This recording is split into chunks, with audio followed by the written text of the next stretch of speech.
Chad and Lori Daybell believed that the world would end soon and that they were meant to usher people into a new millennium. When they determined that certain family members were dark spirits, they made sure they wouldn't be joining them. This is Monsters.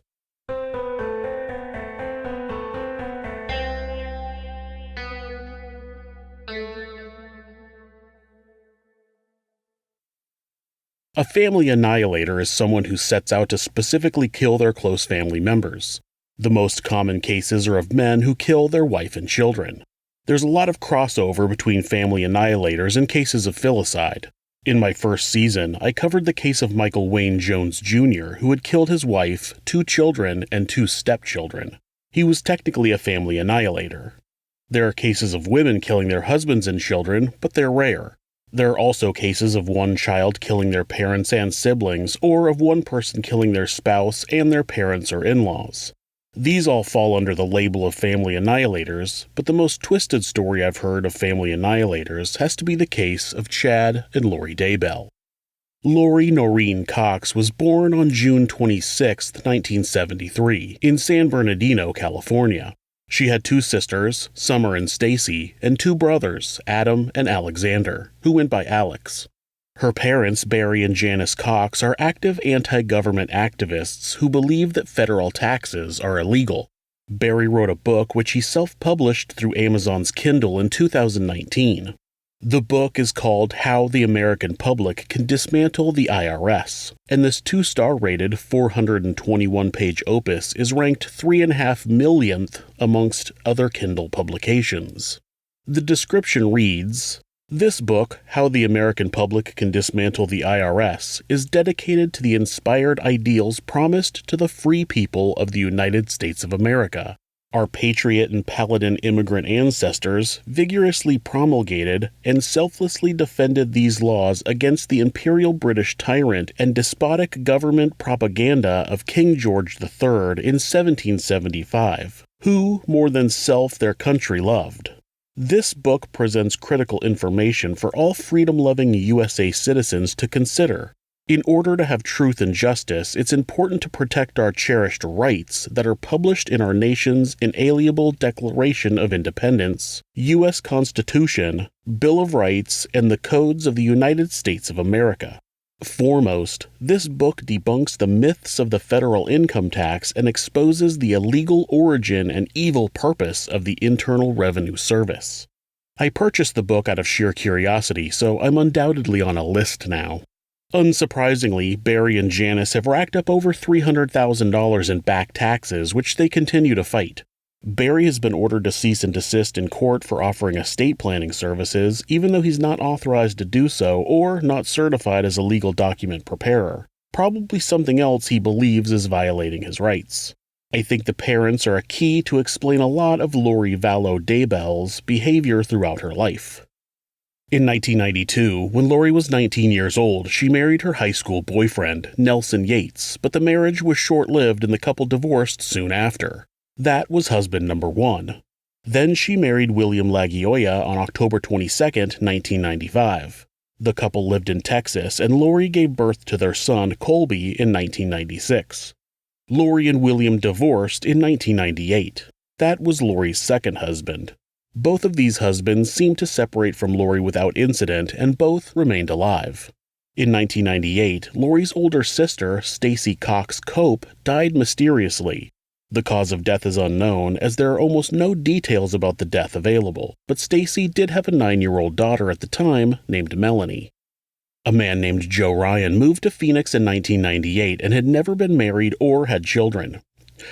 His sister said that he was waiting to find the perfect woman, which he did in 2001 when he was in his early 40s when he started dating his hairdresser, Lori. Even though Lori was only 28 and had 2 ex-husbands, Joe proposed just months after meeting her. Lori said yes to Joe with one condition, that he convert to the Church of Jesus Christ of Latter-day Saints. Joe's sister said he wasn't overly religious before, but was more than happy to share Lori's religion with her. The couple got married in Maui the same year. Not long after they married, Lori announced that she was pregnant, and in September of 2002, the couple had a daughter, Tylee Ryan. Joe also adopted Cody, and the family moved to Texas. On August 14, 2004, Lori filed for divorce from Joe. Some said that Joe was a bit of a perfectionist and could blow up easily, but he never physically abused anyone. When Lori realized that she might not get full custody of her kids, she claimed that Joe had been sexually abusing Tylee and Colby. The court had 2 separate abuse experts investigate the case, and both came back with the opinion that Joe had not sexually abused either child. Now, I know you can't just ask a kid if they've been sexually abused and go off that answer, but that's not what these experts do. They look for patterns of behavior. Patterns of behavior from the children, patterns of behavior from the accused, and patterns of behavior from the accuser. They found that the behavior displayed by Joe and the children didn't match what they would normally see in a relationship between a sexual abuser and his victims. Though Cody had claimed that Joe had sexually abused him, something he still claims to this day, they felt that he was manipulated into believing that by Lori. On top of that, Lori showed many behaviors that were consistent with people who lie about a spouse committing sexual abuse of their children. When they were done with their investigation, they both believed that Lori was lying about the abuse in order to gain full custody of their children. Could they have been wrong? Absolutely, but their beliefs were reinforced when they submitted their findings to the court, and Lori told them, quote, "If this doesn't go the way I want, I'll take the kids and go to Mexico," end quote. During this time, while living in Texas, Lori met a man named Charles Vallow. Leland Anthony Vallow, who went by Charles, was born in Louisiana on August 17, 1956. He had been married twice before. First, he married a woman named Kimberly in 1984. After Kimberly got pregnant and had a miscarriage, she said that Charles seemed to take it harder than she did. Eventually, the relationship soured and they got a divorce. He then moved from Louisiana to Austin, Texas, where he married a woman named Cheryl Wheeler in 1992. Charles got into sales and was good at it, eventually becoming a very successful businessman.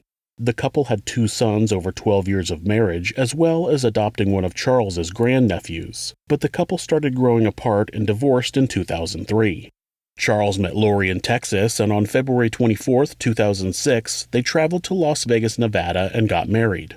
Of course, before Lori would marry Charles, he had to convert to the Church of Jesus Christ of Latter-day Saints, which he agreed to do. During this time, Charles started having a pretty contentious custody battle with Cheryl, so he may have felt sympathy for this new woman who was also battling her supposedly abusive ex-husband. Despite Lori's threat of fleeing to Mexico, and the court not finding Joe to be a danger to his children, they still only gave him visitation, not joint custody. Lori was supposed to bring the kids to Joe every other weekend, but she didn't. Just days after the judgment, Lori's brother Alex approached Joe in a parking lot, attacked him with a stun gun, and threatened to kill him. Alex was arrested and pleaded guilty to aggravated assault. He was sentenced to 90 days in jail, so just remember, Alex now has a criminal record for attacking and threatening to kill one of Lori's ex-husbands. Just set that off to the side for now, but keep it within arm's reach. In an effort to keep her kids away from Joe, Lori and Charles moved to Arizona, but much to Lori's dismay, Joe followed. By all accounts, Joe seemed to be a good father who only wanted to have a relationship with his daughter and adopted son. Lori continued to violate the custody order and was eventually charged with judicial interference. Cheryl would later say that she thought it was strange that Charles would put up a fight for custody of their children just to up and move to Arizona. She said her sons would travel out to Arizona to visit, and they said that after Charles went to work, Lori would also leave the house all day, though she didn't have a job. The only job that Cheryl had ever known her to have was a hairdresser before she met Charles. In 2014, Charles and Lori adopted a young boy named Joshua Jackson, who went by JJ. JJ was Charles's grandnephew and the second child from that same relative that he would adopt. JJ would go on to be diagnosed with autism. Since the legal system was working in Joe's favor in Arizona, the Vallows packed up and moved to the island of Kauai in Hawaii, someplace Lori knew that Joe wouldn't follow. The couple operated a small juice business on the island for a few years, but moved back to Arizona in 2016. The Vallows told friends in Hawaii that they weren't able to properly treat JJ on the island. They moved back to Arizona, where Charles bought and trained a black Labradoodle for JJ to use as a service dog. The dog, Bailey, became JJ's best friend, and the two were inseparable. Chad Daybell and Tamara Douglas, who went by Tammy, were both from Springville, Utah. Chad was born on August 11, 1968 in Provo, Utah. Springfield is just outside of the Provo area. Chad claims that he had a near-death experience while cliff jumping when he was 17 years old. In the book he wrote about the experience in 2017, titled Living on the Edge of Heaven, he says that he crossed over into another dimension and realized there was a world beyond this one. He said he had another near-death experience in his early 20s. When he was hit by a huge wave in the La Jolla Cove in California, his spirit left his body and visited with his grandfather. He witnessed future events, including his unborn children. This event caused the veil that separates the mortal world from the spirit world to be lifted, so from then on he could see into the spirit world. I'm always so curious if people actually believe these things, or if they just make it up to sell stuff. This story of having the veil lifted in order to see the spirit world is great to convince his followers that his books are coming from a place of spiritual connection. If you convince people that your doomsday books come from your ability to see the future throughout the spirit world, it's definitely going to make people who believe in that sort of thing more compelled to read your books. Or is he just mentally ill? Does he suffer from delusions and believes he had an out-of-body experience? We'll probably never know. Tammy was born on May 4th, 1970 in Pasadena, California. Her family moved to Springville when she was 13 years old. She loved reading and created her own lending library when she was just a kid. She went to high school with Chad, but they weren't friends at the time. After graduating, Chad went on a Mormon mission for 2 years in New Jersey. When he returned, he began attending Brigham Young University, where he met fellow alum Tammy.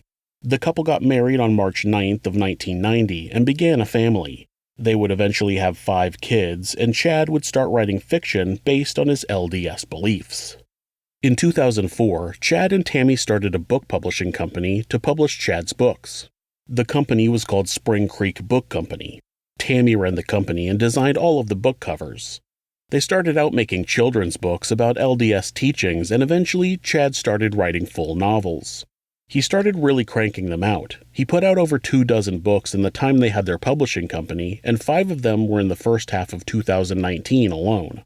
His books all involved people from the LDS religion experiencing the spirit world or dealing with an end-of-time situation. Chad's life eventually began mirroring his books when he claimed to hear voices telling him multiple times that he needed to move to Rexburg, Idaho. The family picked up and moved about 4 hours north of Springville to a place that Chad claimed to be very important. By this time, Chad believed that he could see the past and the future through the spirit world. He believed that he could remember past lives and see the past lives of other people. Back in Arizona in 2015, Lori started reading Chad's books. The Standing in Holy Places series is a 5-book series where a group of saints from around the world battle a coalition force and establish a new Zion in preparation of the second coming of Christ. The series takes a look at the prophesied events that must occur before the Savior's second coming. It's similar to the Times of Turmoil series, a 4-book series where natural disasters and bioterrorism nearly collapsed the United States. A group of saints must battle a coalition force and establish a new Zion in preparation of the second coming of Christ. The series takes a look at the prophesied events that must occur before the Savior's second coming. So, very similar. Lori became obsessed with Chad's books and believed that they had something in common. Lori believed that she too had a connection with the spirit world. She claimed that she was the personal witness of the resurrected Jesus Christ. She had also said that she believed that Ty Lee was the reincarnated spirit of her sister and that a dead man would visit her in her sleep. Lori met a woman named Melanie Gibb who was also a believer in the teachings of Chad Daybell. The women started following a group called Prepare the People. It was a group that believed they needed to prepare the people of this earth for the second coming of Jesus Christ. They claimed to be not affiliated with any church or official church policies, but many of their followers and speakers came from the LDS Church. In the spring of 2018, Annie Cushing received a call from one of her brothers that said her other brother was dead. He had received a letter from the city of Phoenix, and they were looking for relatives of Joe Ryan to claim his body. Annie suddenly regretted the years she had been out of contact with her brother Joe, obviously not knowing that he would die at 59. It was determined that Joe died of a heart attack, and the death was ruled natural. Unfortunately, Joe's body wasn't discovered for about a month until a neighbor smelled a foul odor. Police did a welfare check and found his decomposing body in his apartment. Annie called Lori and told her the news, but Lori said she already knew. Lori told her ex-sister-in-law that she would have called, but she didn't think she'd care. Annie set her emotions aside and told Lori that she wanted to come visit to see how her niece, Tylee, was doing. When she arrived at the Vallow home, Lori had all of these photo albums that had been Joe's. When Annie asked where she got them, Lori told her a story about how an officer let her into Joe's apartment after he died and let her take them. Lori said they were stacked on the floor in his bedroom. Annie initially thought it was unlikely that the police would let her go into the apartment and just take his personal property, but that idea was reinforced when she received copies of the photos that were taken by police the day they found her brother's body. There were pictures of his bedroom, and there were no photo albums stacked on the floor. There weren't any photo albums anywhere in the apartment. Annie was sure that Lori had taken those photo albums before Joe's body was discovered. Annie also noticed that Joe had installed a second deadbolt on the door to his apartment. She wondered why he would have done that unless he was afraid of something. What was Joe afraid of, she wondered. It would be revealed later that only an external autopsy was performed and that Lori had an insurance policy on Joe for anywhere between $100,000 and $150,000. Annie believed that Lori was involved in Joe's death in some way, but years later police would reopen the case, and in 2021, they closed the case again, claiming that Joe died of natural causes. In the fall of 2018, Lori, her friend Melanie, and Lori's niece, Melanie Boudreau, all attended a weekend-long Preparing the People event where they met Chad. Melanie would later report that after the event, Lori confessed to her that she and Chad were falling in love. Chad had told her that they were both beyond human, exalted, godlike. They shared a secret. They both had led multiple lives. According to Chad, he had lived 31 lives and she had lived 21, all on different planets and different realities. Chad told her that in 7 of those lives, she had been his wife. Melanie suggested they get divorces so they could be together, but Lori said they couldn't because the LDS Church didn't allow it. Chad and Lori continued to communicate long distance. When Charles went out of town on business at the beginning of December, Chad traveled to Arizona and was a guest on an episode of the Preparing the People podcast with Lori. That night, Chad stayed the night at Lori's house. On January 22, 2019, Chad sent Lori an email that explained that Charles's body had been taken over by a bad spirit named Nick Schneider. Their strange cult beliefs had evolved into people either being light or dark. Light people obviously followed Jesus, and the dark people followed Satan. The dark people, which they would eventually start calling zombies, were actually not those people anymore. A dark spirit had killed the person and taken over their bodies. While Charles was away on a business trip at the end of January, Lori called him and told him that she didn't care about him or JJ anymore, and that she was the reincarnated wife of Joseph Smith. She told him that she was a translated being who cannot taste death, sent by God to lead the 144,000 into the millennium. She told him that she would kill him if he got in her way. She explained that she had an angel waiting to help dispose of his body. While on the phone with him, she would only call him Nick Schneider. When he got to the airport to return home, Charles discovered that Lori had canceled his flight, so he had to book another flight home. When he arrived in Phoenix, he went out to the airport parking lot to find his truck was missing. Then he got a ride home, where he was locked out of his house. He eventually called the police and they helped him get into the house. Inside, his clothes, his business laptop, and his son were all missing. When he checked his bank, Lori had taken $35,000 out of his business account. At this point, Charles was worried about Lori's mental health and the safety of her and the people around her, especially Tylee and JJ. He tried to get the police to place her on a 72-hour psychiatric hold. She took your car. What are you driving now? A friend of mine's in Utah. Oh, okay, I don't know where cool. my truck is. Okay. She took it. I suspect she took it because she don't go parking at the airport. I came back outside. It's gone. What All led my up to clothes this? are gone from the house. What led up to this? Is there any correspondence that you've had over the last couple of days with her? Her religious stuff is gone way off the deep end. Okay. Just way off. Yeah.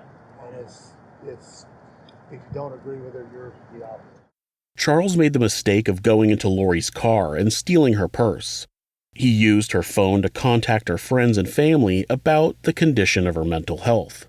When Lori went to the police station regarding the mental health evaluation, she talked about how Charles stole her phone, and she's easily able to gain the sympathy of the officers. I don't know, and I'm not going to take sides, but just talking to you, I mean, I don't see you being a danger to yourself or anybody else. You got your kids to school. Right. I don't know, but I'm not going to play side. I'm just going to let you know that we are required, if you're here, that we will, even against with force if we have to, Right. if you're still here when it's approved, we'll have to take you to CDI. Okay. And what is it called? I'm just going to write it down. Community Bridges. Okay. That's where we take you. Now, I don't know who he went through to get the order taken care of. That's what I'm saying. How do you even get that? He got that in the middle of the night? How do you get something in the middle of the night? It's family members can do it for other ones who have like drug dependency or not getting help, mental health Yeah, but how issues. did he had to come here? Isn't stuff closed? It's not here. There are places you can go. So How would you think of something? I don't know. I don't know. Sorry. So Yeah, Lori, mental health emergencies happen 24 hours a day. They have places that are prepared to deal with that. An officer talked to her while a sergeant was going over the case, making a decision as to whether or not they'd put Lori on a psychiatric hold and take her to a facility called Community Bridges. She talks about Charles stealing her phone. He calls everybody on my phone, so now he has phone access to all my friends, and he's calling them all to tell them how crazy I am and whatever, because he got snagged, you know. And this is just a recent thing? Has he done this before, or like? This is in like 24 hours. Or he's done. Like, has he done this before? Yeah. But this whole situation Not this extreme, happened. but he's been ballistic where we had to leave because he was being awful, and I didn't want him to hurt one of the kids or something. Probably 3 or 4 times that I can remember. Yeah, 13 years. Yeah. Okay. Tylee is with Lori, and of course she supports her mother. Many people believe that she was manipulated by her mother, but eventually started to see too much and became a liability. The police sergeant and the staff at Community Bridges determined that Lori was not a danger to herself or anyone else. On February 8, 2019, Charles filed for divorce from Lori, at the same time taking his lawyer's advice of removing her as the beneficiary of his life insurance. He also filed for an order of protection from Lori, citing a genuine concern for his safety. His divorce petition, where he's referred to as father and she is referred to as mother, read, "Mother has recently become infatuated, at times obsessive about near-death experiences and spiritual visions. Mother has told father that she is sealed or eternally married to the ancient Book of Mormon prophet Moroni, and that she has lived numerous lives on numerous planets prior to this current life. Mother also believes that she was married to James the Just in a past life and also lived as Mary French in the 1800s, who was Joseph Smith Jr.'s natural grandmother. Mother also informed father that she is a translated being who cannot taste death, sent by God to lead the 144,000 into the millennium. Mother believes that she is receiving spiritual revelations and visions to help her gather and prepare those chosen to live in the New Jerusalem after the Great War, as prophesied in the Book of Revelations.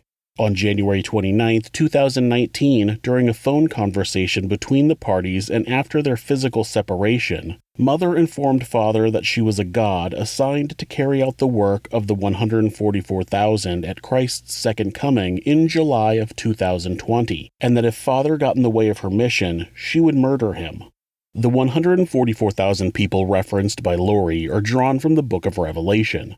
Latter-day Saints believe the 144,000 are high priests who will administer the everlasting gospel to the world in the last days. Just 2 days after Charles filed for divorce, Lori vanished for 58 days and didn't tell anyone where she went. She sent Tylee and JJ to stay with relatives, but didn't reveal why or where she was going. There was evidence uncovered that she spent at least some of that time in Hawaii. When Lori returned from her mystery trip, Charles told his lawyer that he wanted to withdraw his divorce petition because he was going to try to work it out with her. His lawyer wished him well, but said in an interview that he thought it was a bad idea. I agree. How do you try to work it out with someone who is that delusional? She believes that people are turning into zombies by being taken over by dark spirits. She believes she's the reincarnated wife of Joseph Smith and believes the second coming of Jesus will happen in July of 2020. Newsflash, the second coming didn't happen in July of 2020. I wonder what type of mental gymnastics Lori performed in August of 2020 to convince herself that she isn't crazy. Melanie recalled that Lori started talking about how Tylee was becoming a zombie. She told her friend that she believed Tylee actually became a zombie when she was 12 or 13, when her attitude started to change. Gee, a girl starting to change her attitude around the age of 12 or 13. I wonder why that could be. Puberty? Hormones? Nah, definitely dark spirits. Do you not know anything about children? Melanie said Lori also started having visions that Charles was going to die. And surprise, surprise, on July 11th, 2019, Charles was shot and killed. Was it a botched robbery? Was he caught in the crossfire of a drive-by shooting? No, he was shot in self-defense, that was air quotes there, by her brother, Alex. Alex Cox was also a very serious believer in Chad and Lori's cult. He became her go-to for any time she needed dirty work done. This time, it was to dispose of her pesky husband. Who else is in the house? Okay, just have a seat right there. Let's get FD in here. Have a seat.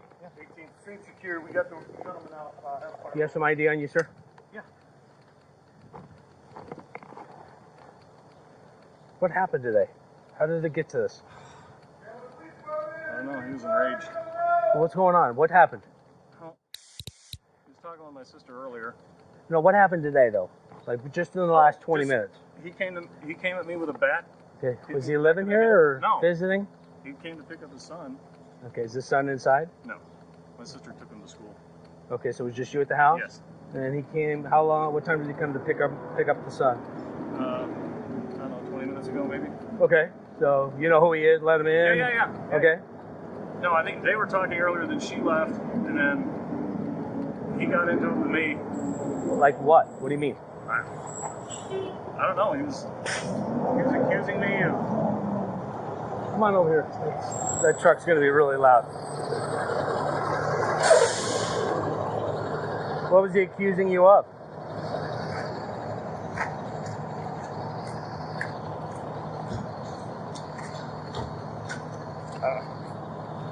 He was just yelling at me. Okay, what was he yelling at you about? I shot my sister because I'd broken up a tussle with them earlier. And he told me not to interfere anymore with them or I'd pay. And he came at me with a bat. Okay, so he showed up in the house with a bat in his hand? No. Okay, so... There was a scuffle earlier with my sister and my niece. My niece got involved. About earlier meaning earlier this week, earlier this morning? Just this morning, before they left. Before your wife left? My sister. Before your sister left? Yeah. Okay, who lives here with you? Nobody. I don't live here. My sister lives here and my niece lives here. And you're just visiting? I was visiting for the night. Okay, so you're over here visiting your sister and your niece. Yes. Okay, and there was a tussle between your sister and her husband. Yes. And does the husband live here or no? No. Okay. Okay, is he an ex-husband or just current husband? They're working on that. Gotcha. So at some point earlier today, they get into some type of domestic? Yeah, just this morning, then they left, and then he came at me. They left meaning who? Both of parties? Yeah, my sister took my niece and my nephew. Okay, so they left. Create some space from him, and then he came at me. Okay, but did he leave also? No. He stayed here? He stayed. This story is already unbelievable. He got into it with me. About what? He was accusing me. About what? He was yelling at me. What was he yelling about? He's not providing a story at first. Then he finally comes up with a story about him breaking up an earlier fight between Charles and Lori. Where are you both both in the living room. Okay. And then I turned around and he hit me in the back of the head with a bat. So I went to my room and got my gun. So you went to your room, meaning the room you're staying in? Yeah. Okay, and you brought a gun with you? Yes. Do you always bring a gun? I have a concealed carry always. Okay. Just to be safe. Hi, who are you? Okay, just stand over there for just a second, guys. And then I told him to put the bat down, and he wouldn't, and he came at me again. And the wife just showed up as well. So you told him to put Yes. So where are you at? Back Where are you at now? Or did you stay in your bedroom? No. Okay, why didn't you stay just in your bedroom, close the door? Is that something you didn't think about, or? Didn't even occur to me. Okay, so walk me through it. So you go back into your room. So I just went back in the living room. Like, what is your problem? With the gun in your Yes. And I said, I want you to put that bat down. And he wouldn't do it. And he's like, and he came at me with the bat again after he'd already hit me in the head. So I shot him to stop him. Okay, and then what happened? That was it. Supposedly, Charles hit Alex in the back of the head with a baseball bat. Charles was a big guy, and he played baseball. If he had hit Alex in the back of the head with a baseball bat, Alex would not be standing up. A detective said it didn't look like the wound on the back of his head was severe. He said it didn't look like he was struck with an extreme amount of force. So, instead of calling 911, he goes and gets a gun? This would already seem fishy, but then you take into account that Charles had filed for an order of protection from his wife. And oh yeah, that record that Alex had from assaulting and threatening to kill Joe Ryan? How was he not being arrested?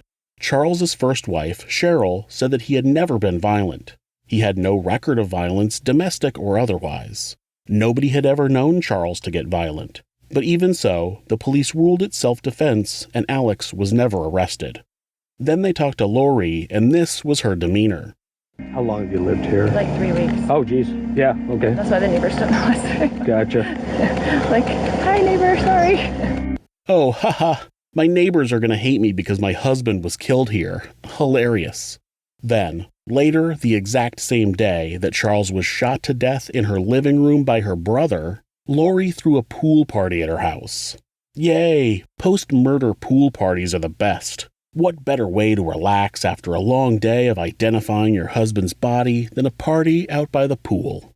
Investigators would eventually determine a timeline of events that didn't match Alex's story. According to the investigation, Charles arrived at Lori's house at 7:35 a.m. Lori took Charles's cell phone and rental car at 7:49 a.m. and was gone for about an hour. During that time, she went to Walgreens and Burger King. It was determined that Charles was shot inside the home at the same time that Lori left, 7:49 a.m. An autopsy found that he was shot once in the chest while he was standing and one more time after he was on the ground. Alex called 911 at 8:32 a.m., 43 minutes later. While on the phone with 911, the operator was giving Alex instructions on performing CPR, which Alex claimed to be doing. When police arrived, they said that there was no physical evidence that showed Alex had performed CPR. Alex told police on the scene that Lori had left with the children before he got into an altercation with Charles. But when Lori arrived back at the scene, she told police that she left with the kids when she heard a shot. And why did she take Charles's phone? It's absolutely baffling that Alex was never arrested and charged with the murder of Charles Vallow. Once Charles was dead, Lori tried to collect his $1 million life insurance policy, but found out the hard way that she was no longer the beneficiary. Less than a month after Charles's death, Lori put JJ's service dog up for sale for $2,500. It's not known how much she got for him, but JJ no longer had his best friend. Another firm believer in the cult was Lori's niece, Melanie Boudreau. She had been married to a man named Brandon Boudreau for 11 years, but after becoming involved in Chad and Lori's beliefs, he said she changed. When she left him, she left their 4 children, who he eventually gained full custody of. Then, once again in this story, there was a heated custody battle. In September of 2019, Lori, Tylee, and JJ all moved to Rexburg, Idaho. It was reported that Tylee was going to stay in Arizona with a friend, but she didn't want to leave JJ because she was very protective of her little brother. Soon after, Melanie B. and Alex also moved to Rexburg into the same housing complex to be part of the group of people who usher in the 144,000. The last time anyone sees Tylee is on September 8, 2019 at Yellowstone National Park. Her, Lori, Alex, and JJ had taken the trip, and a photo from that trip is the last recorded sighting of her. That same day, Chad and Tammy signed an application to have Tammy's life insurance raised to the maximum amount the policy would allow. The following day, cell phone records show that Alex went to Lori's house at 3 o'clock in the morning, then traveled to Chad Daybell's property right near his pet cemetery. Chad's neighbors heard a gunshot that morning. Tammy Daybell was out of town visiting her family, and Chad would text her later saying that he shot a raccoon that morning and buried it in the pet cemetery. During this time, Lori is telling people that Tylee is staying with family. When her friend Melanie Gibb visits in the middle of September, Melanie notices that Lori is now talking about how JJ has turned into a zombie. Melanie sees Alex holding JJ on September 22nd, 2019, and that's the last time JJ is ever seen. The following day, at 10 o'clock in the morning, Alex's cell phone records show him on Chad's property near a pond. Lori withdraws JJ from school, claiming that he's going to be homeschooled. Idaho law does not require any sort of checks by the school district in order to homeschool a child. On October 2nd, in Gilbert, Arizona, someone in a Jeep drove up to Brandon Boudreau's car as he was driving home from the gym and attempted to shoot him. It was later discovered that the Jeep was registered to the late Charles Vallow. The bullet shattered the driver's window and just barely missed his head. The exact same day, a ring was ordered using Charles's Amazon account.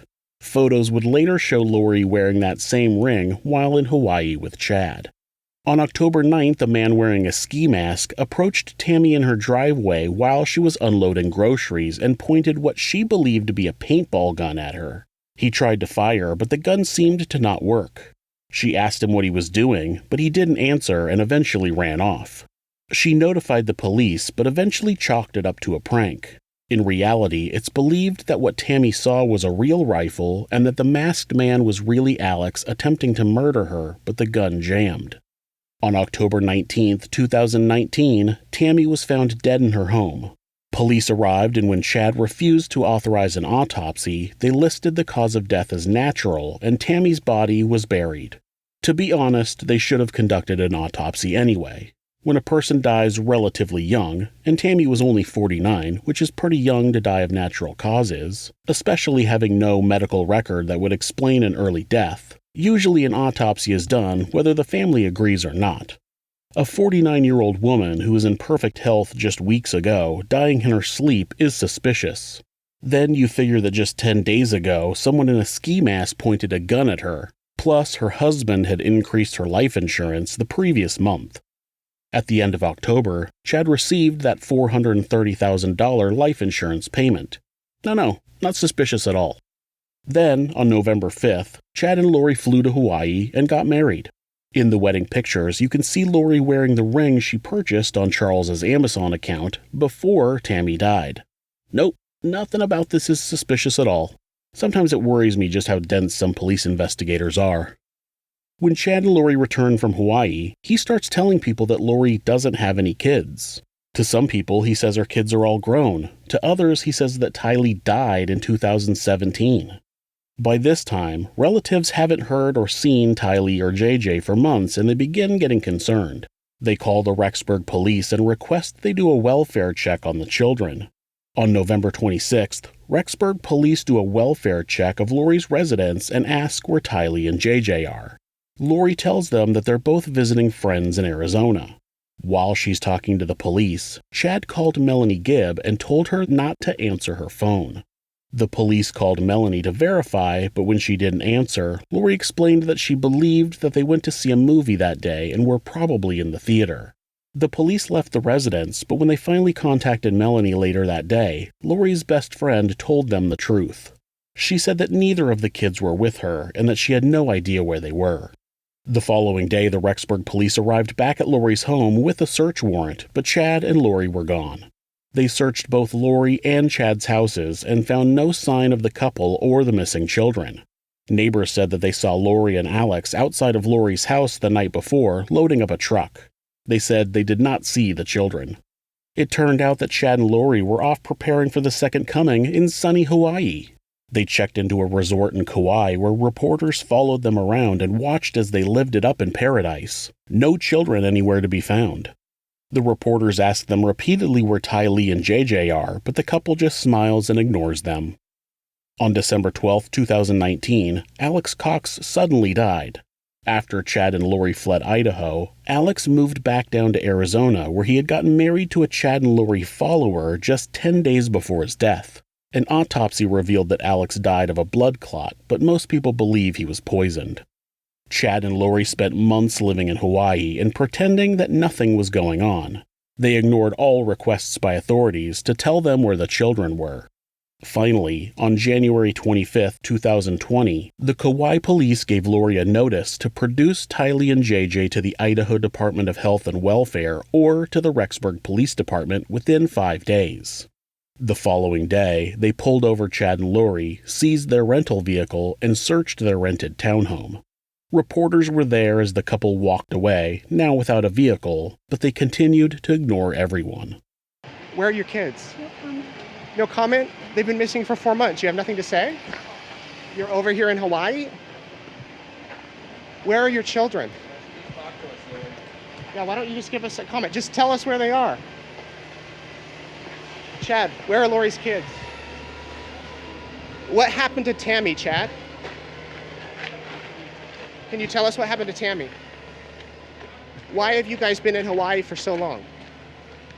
Listen, just tell people what's happening. There's people around the country praying for your children, praying for you guys. Why don't you give us answers?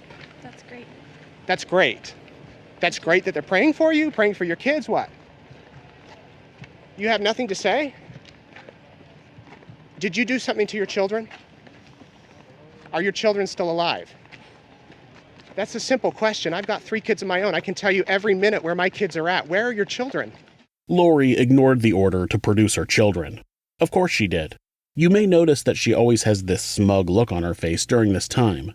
She believes that the end of the world is going to happen in July of 2020, so I don't think she takes any police threats seriously. I think that she truly believes that in 6 months, the second coming is going to happen, and she's going to be having a pool party with Jesus, and these cops and other dark spirits who are trying to punish her will all be dust. So, in February, she's arrested in Hawaii and extradited back to Idaho, where she continues to ignore anyone's request to tell them where her kids are. Not the authorities, not friends, not even family members. She will only go as far as to say they're safe. And to her, they were.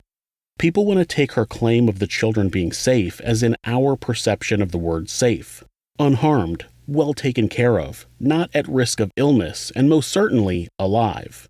But Lori means her version of safe. No longer at risk of being taken over by dark spirits.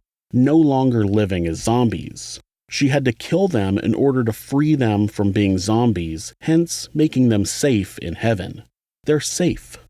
During the investigation, authorities find a storage unit that was rented by Lori that was filled with items that had belonged to both Tylee and JJ. Surveillance cameras had caught Lori, Alex, and Chad moving things into the storage unit over the course of months. It turned out that they were putting the children's belongings in there because, well, they didn't need them anymore. Authorities finally uncovered the text messages from Chad to Tammy where he told her he buried a raccoon in the pet cemetery. They talked to family members who were able to point out on a map where the pet cemetery was on the Daybell property. They lined that information up with where Alex's phone records had pinged on the Daybell property in September and got a search warrant for Chad's property. On June 9, 2020, police and FBI searched the area around the pet cemetery and an area near the pond and found 2 sets of human remains. During the investigation, the investigators and detectives have recovered what's believed to be human remains that are not identified at this time. I do want to add that Chad Daybell, who resides at that residence, has also been taken into custody for questioning in regards to that. When authorities discovered the first set of remains, Chad got into his vehicle and left his property. Police followed him and pulled him over about a mile away from his house. He was placed under arrest. The remains were positively identified as 16-year-old Tylee Ryan and 7-year-old JJ Vallow. July 22, 2020 is the day that Chad and Lori had prophesied that the second coming would happen. That day came and went while both of them were in jail, and if it made Lori realize that she might have been wrong about killing her kids, it didn't show. The police, now suddenly believing Tammy's death was suspicious, exhumed her body and did an autopsy. The autopsy was complete in February of 2021, but the results have yet to be released. Even so, after Chad and Lori spent a year in and out of court, on May 24, 2021, the grand jury indicted Chad and Lori Daybell for charges of first-degree murder and conspiracy to commit murder in the deaths of Tylee Ryan, J.J. Vallow, and Tammy Daybell. 2 days later, Lori is deemed incompetent to stand trial and committed to the Idaho Department of Health and Welfare, where she's remained to this day. Either she's putting on a really good act and is the most cold-blooded woman on the planet, or she truly believes in her doomsday theories and believed her kids were zombies that needed to die. And Alex must have truly believed it as well. He took his 16-year-old niece out in the early mornings, shot her, and buried her in a pet cemetery. Then he took his autistic 7-year-old nephew and killed him too and buried his body.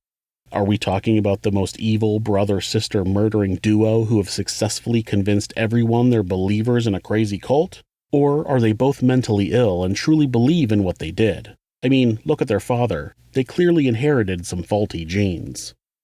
On June 29, 2021, Lori was indicted by an Arizona grand jury for conspiracy to commit murder in the death of Charles Vallow.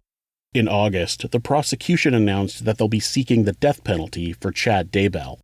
The case is still ongoing, but with the evidence against them, they aren't going to be acquitted. Chad will either get life in prison or the death penalty. Lori will either spend the rest of her life in a psychiatric facility or she'll be sentenced to life in prison. Hopefully, as the years go by and grow continually farther past July 22, 2020, the reality that her whole belief system was fake will set in and she'll realize what a horrible monster she is. But I wouldn't hold my breath. If you're the victim of domestic abuse, please reach out to someone for help. Please talk to your local battered women's shelter or call the National Domestic Abuse Hotline at 1-800-799-SAFE. That's 1-800-799-7233. Or you can go to thehotline.org to chat with someone online. The great thing about this website is that, at any time, hitting the escape key twice will take you to a Google search page. That way, if your abuser is nearby, you won't get caught looking for help. If you're having feelings of harming yourself or someone else, or even just need someone to talk to, please contact your local mental health facility, call 911, or call Mental Health America, who operate the National Suicide Prevention Hotline at 1-800-273-TALK. That's 1-800-273-8255. They're available 24 hours a day, 7 days a week, and will talk to you about any mental health issue you might be facing. Thanks so much for watching this video. You can help us out by hitting the like button or leaving us a comment. You can also subscribe to the show to ensure you don't miss an episode. If you'd like to support the show, you can do that by checking out our merchandise at Teespring. You can also discuss the channel and the episodes on our subreddit, r/thisismonsters. You can find more ways to support our show and how to find us on social media by visiting thisismonsters.com. Thanks again, and be safe.